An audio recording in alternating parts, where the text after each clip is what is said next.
क्या आप लोग लॉन्ग टर्म इन्वेस्टमेंट करना चाहते हैं लेकिन आपको समझ में नहीं आ रहा कि मैं कौन से शेयर्स को खरीदूं और कैसे मेरा इतना ज्यादा प्रॉफिट होगा कि मैं करोड़पति बन जाऊंगा? तो ये वीडियो सिर्फ आपके लिए। तो मेरा नाम है अर्शागर। तो चलिए इस वीडियो की करते हैं शुरुआत। Let's get started. सबसे पहले मैं आपको बताना चाहता हूं कि लॉन्ग टर्म इन्वेस्टमेंट जो आप लोग कर रहे हैं उसके अंदर आपको दो तरीके के प्रॉफिट होंगे। पहला आपको डिविडेंड मिलेगा, दूसरा आपको कैपिटल एप्रिसिएशन मिलेगा, जिसके अंदर आप लोग टैक्सेस जो पे करने वाले हैं वो करने वाले हैं लॉन्ग टर्म कैपिटल गेन। और डिविडेंड को आप लोग इनकम की तरह ट्रीट होती है। और भी ज्यादा टैक्सेस को जानने के लिए और बचाने के लिए आप सीए के साथ में कंसल्ट करें। मैं आपको कुछ ऐसे तरीके बताने वाला हूं इस वीडियो के अंदर जिसमें आपको जिस तरीकों को आपको जानने के बाद आपको लॉन्ग टर्म इन्वेस्टमेंट के लिए अपना दिमाग खराब नहीं करना होगा और जो आपके लिए अच्छे शेयर्स हैं। सबसे पहले नंबर में आपको म्यूचुअल फंड कॉपिंग आइडिया देना चाहूँगा। आप लोग जो भी म्यूचुअल फंड्स को देखते हैं जो आपको अच्छे रिटर्न्स दे रहे हैं, उन रिटर्न्स के अंदर आप देखेंगे कि होल्डिंग्स होती हैं। तो आप लोग होल्डिंग्स के अंदर जाके वहाँ पर जो भी शेयर जिस भी वेटेज के अंदर है उस शेयर्स को खरीदना चालू कर दीजिए और आप ये पाएंगे कि जो मेरी ओवरऑल नेटवर्थ है वो बढ़ने लगी है। म्यूचुअल फंड को खरीदने के लिए मैं यूज़ करता हूँ ग्रो ऐप को, लिंक इन डिस्क्रिप्शन। जैसे मैंने ये देखा यहाँ पर म्यूचुअल फंड जो मेरा है वो 4.65% का रिटर्न दे रहा है, जो कि एक बहुत अच्छा रिटर्न है। तो उसके हिसाब से मैं इसकी नीचे गया होल्डिंग्स के अंदर। होल्डिंग्स यहाँ पर मेरे को दिख रही है 44 की। तो यहाँ पर जो भी ये सारे शेयर्स हैं, इन्फोसिस, टाटा, टेक महिंद्रा और भी बहुत सारे, तो इन सभी शेयर्स को हम लोग लेंगे इन सेम वेटेज के अंदर। आपको एक काम करना है, जिस भी आप लोग म्यूचुअल फंड को कॉपी कर रहे हैं उसका नाम एक जगह पर नोट करके लिख लीजिएगा और होल्डिंग्स के परसेंटेज भी, क्योंकि आपको अगर ये बाद में होल्डिंग्स ऊपर नीचे करती हैं तब आपको समझने में आसानी रहेगी कि आपको कौन सा शेयर बेचना है और कौन सा ऐड करना है। सेम क्वांटिटी के अंदर आपको इन शेयर्स को परचेज कर लेना, तो आप ये पाएंगे कि जो मेरा प्रॉफिट हो रहा है वो नेक्स्ट लेवल बढ़ चढ़कर हो रहा है। इसके लिए आप लोगों को यूज करना होगा ये वाली स्ट्रेटजी। अब हम लोग बात करते हैं दूसरी स्ट्रेटजी के बारे में जिसका नाम है बिग ब्रांड कॉपिंग स्ट्रेटजी। जो भी यहाँ पर बड़े बड़े इन्वेस्टर्स हैं उनके पोर्टफोलियो को आप लोग कॉपी करने वाले हैं। भाई एक चीज याद रखना, पेनी स्टॉक्स बस मत लेना। आपको जो भी वो कंपनी के अंदर होल्डिंग्स रखते हैं उन सभी कंपनीज का इक्वल सेम ऑफ परसेंटेज के अंदर आपको परचेज करने होंगे शेयर्स, तभी आप इस चीज को हैच कर पाएंगे और आप लोग प्रॉफिटेबल बन पाएंगे। इसके अंदर आप लोग राकेश झुनझुनवाला जी का पोर्टफोलियो, वॉरेन बफेट का पोर्टफोलियो और भी बहुत सारे बड़े बड़े इन्वेस्टर्स के पोर्टफोलियो आप लोग कॉपी कर सकते हैं और अपने पोर्टफोलियो को लंबे समय के अंदर आप प्रॉफिट पे ले जा सकते हैं ज्यादा से ज्यादा। अब मैं आपको बताता हूं कि किस तरीके से आपको इस चीज को इंप्लीमेंट करना है। आपको गूगल में जाकर सर्च करना है राकेश झुनझुनवाला पोर्टफोलियो। तो यहाँ पर आपके पास आ जाएगा कि कौन कौन सी कंपनीज के अंदर राकेश झुनझुनवाला इन्वेस्ट करके रखे हैं।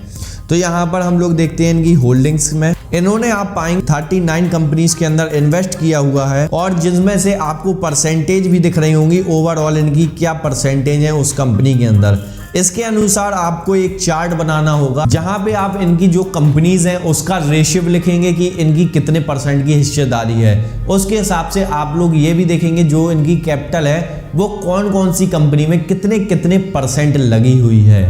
वो चीज़ें आपको जानने के बाद, जैसा मैंने आपको पिछले वाले पॉइंट में बताया था, आपको कॉपी कर लेना है। इनके जो शेयर्स हैं उनको एक कागज पेन में लिख के रख लेना है और इनके परसेंटेज को लिख के रख लेना है। जब ये जो एक्शन लेंगे उसी के हिसाब से हम लोग भी रिएक्शन देंगे, क्योंकि भाई ये लोग बड़े इन्वेस्टर हैं, इन लोगों ने बहुत रिसर्च की हुई होती है। लेकिन मैं आपको एक चीज़ और बताना चाहता हूँ, आपको निवेश करना है सिर्फ पेनी में नहीं, आपको ओवरऑल इनके पूरे पोर्टफोलियो को खरीदना है, तब आपका प्रॉफिट बनेगा और आप नेक्स्ट लेवल पे जाएंगे। तीसरे नंबर में हम लोग बात करते हैं स्मॉल केस के बारे में। आपको ने बहुत सारे लोगों ने सुना होगा कि स्मॉल केस के अंदर अलग अलग सेक्टर्स के ऊपर आप शेयर्स खरीद सकते हैं। वहां पे आपको शेयर्स खरीद भी सकते हैं या फिर आप लोग उन्हीं स्मॉल केसेस को आप लोग कॉपी कर सकते हैं इस स्ट्रेटजी के अंदर तहत और उसको इम्प्लीमेंट करके प्रॉफिट बना सकते हैं बहुत ज़्यादा।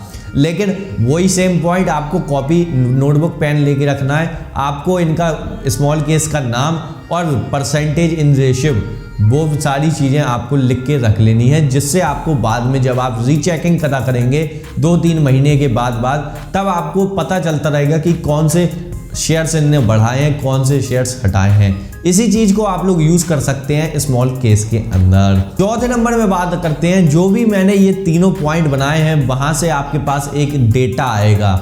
उस डेटा को, उस शेयर्स के डेटा को लेने के बाद आपको ये चीज चेक करना है FII की होल्डिंग, फॉरेन इन्वेस्टर्स और लोकल इन्वेस्टर्स कितने % वहां पर स्टेक रखते हैं और म्यूचुअल फंड कितने % स्टेक रखते हैं। कहीं ऐसा तो नहीं जो प्रोमोटर है वो कम % ओन करता हो। ये सारी चीजें आपको ध्यान रखनी है और उसी के हिसाब से आपको एक्शन लेना है। 5वें नंबर में हम लोग बात करते हैं, आपको फ्यूचर के ऊपर दाव लगाना है। अभी हम लोगों को सबको पता है कि भाई ईवी का जमाना आने वाला है। इतना हमारा कॉमन सेंस भी कहता है कि जो पेट्रोल की गाड़ियों के अंदर आपको खर्चा 100 रुपये लग रहा है चलने के लिए, वही खर्चा आपको ईवी के अंदर 20 रुपये लग रहा है। जब इंफ्रास्ट्रक्चर डेवलप हो जाएगा तब ये 10 रुपये ही लगेगा। तो भाई आपकी 90% कॉस्ट सेव हो रही है। तो इसका मतलब फ्यूचर आने वाला जो है वो ईवी का है, उसके रिलेटेड आपको इन्वेस्टमेंट करनी चाहिए और कभी भी ऐसे मौके को नहीं चूकना चाहिए, क्योंकि अगर ये मौका चूक गया तो बस आप यही कहते रह जाओगे कि काश मैंने इन्वेस्ट कर लिया होता तो मेरी जिंदगी कहीं और ही होती। तो ये सारे पॉइंट्स को आपको मैंने कवर करके बताया और आपको अब मैं बता देता हूं कि आपको इम्प्लीमेंट किस तरीके से करना है, किस तरीके से इन सभी को कॉपी करना है। आपको स्मॉल केस के ऊपर जाना है और वहां पर जाके अपना एक बास्केट क्रिएट करना है, स्मॉल केस क्रिएट करना है, जहां पे आप लोग जो भी आपने शेयर और परसेंटेज निकाला होगा वो सब फीड कर देना है। उसके हिसाब से आपको शेयर बुक कर देने हैं या परचेज कर देना है, या फिर अगर आप लोग चाहें तो उसके अंदर मंथली SIP भी कर सकते हैं, जहां पे आपको प्रॉफिटेबल आराम से हो जाएंगे। बाकी ज़्यादा जानकारी के लिए मैंने आई बटन में लिंक डाल दिया है। उसके अंदर मैंने प्रैक्टिकली कंप्यूटर स्क्रीन के ऊपर जाके बताया कि किस तरीके से स्मॉल केस को क्रिएट किया जाता है। तो अगर आपको ये फाइनेंस की नॉलेज अच्छी लगी हो तो और भी ज़्यादा फाइनेंशियल नॉलेज को पाने के लिए हमारे चैनल को सब्सक्राइब कर लीजिए। धन्यवाद।